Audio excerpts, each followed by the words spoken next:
Hi everyone, welcome back to another episode from Trading for Beginners. Today, I'm going to be guiding you through how to clear cache in MooMoo application on your mobile device. To clear cache in MooMoo, open up your MooMoo application and then make sure that you're signed in. Tap on the Me button at the bottom right corner, and from the Me menu, go ahead and scroll down and tap on Settings.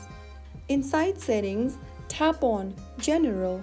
From the General tab, scroll all the way down and tap on Clean Cache. Click on Confirm in the pop-up and this will clear out your cache data from your MooMoo app. You've successfully cleared the cache. Now you can restart the app and enjoy a smoother trading experience. So that's how you can easily clear cache in MooMoo.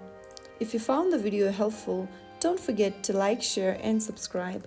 I will see you in the next episode. Thank you for watching.